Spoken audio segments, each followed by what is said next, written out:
Welcome to Amtcast. We are here with Miyuki, and she just did a killer set. Thanks so much. It was incredible to watch. I just love the energy, and you just had the audience going. So thank you so much for that. How are you feeling now? You just wrapped up your set. I feel great. It's my first time in Texas, and the crowd is a really high energy, and I really like playing for them. I had a great time. It was incredible. Thank you. And so I'd love to learn a little bit about you and how you got started in music. Yeah, I've been playing keyboard since I was 4 because my parents put me in keyboard lessons, but they discouraged me from doing music professionally.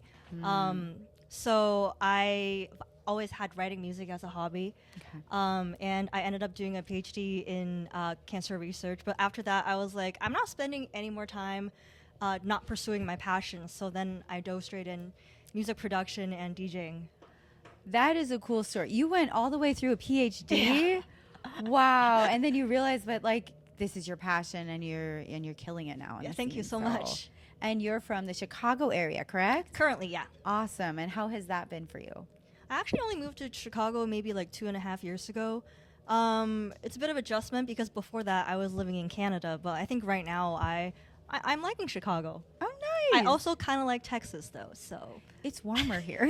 The food is so good. The food is good and it's warm. Yeah. That's amazing. So tell me a little bit about your style of music. Is it the same as it was when you started, or have you grown, or how have you grown as an artist since you started? Right. I think that when I was little and I played video games all the time, I just really wanted to do video game music.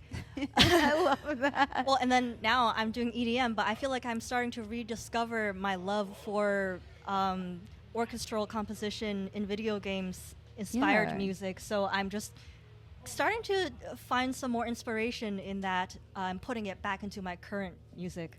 That is very cool too. It's like it's so neat to hear where inspiration comes from in video games. It's very cinematic, isn't it? Like, oh yeah, exactly. Yeah. Mm-hmm. I'm so now that I feel like I'm more confident with my EDM production, I'm taking some courses in orchestral writing and like trailer music, so I can integrate that into my EDM writing. So be ready for a next orchestra like that. That'll be incredible. Well, I definitely want to keep up to date on that. Oh, thank you so much. Yeah. And so, kind of, you recently did a back-to-back at Dream State. Yeah. Can you talk about how was the experience preparing for a back-to-back rather than a solo show? I think I did back-to-back with Taylor Torrance, and he's had more experience with back-to-backs, so he kind of guided me through the process. He's like, just pick 20 tracks, and I'll pick 20 tracks, and we put it together, and we see what each other has picked, so we have like a good list to go off of. And I had a good time back-to-back with Taylor. I've done it before at Quantum Brooklyn, and that was a good time. Okay. So, yeah.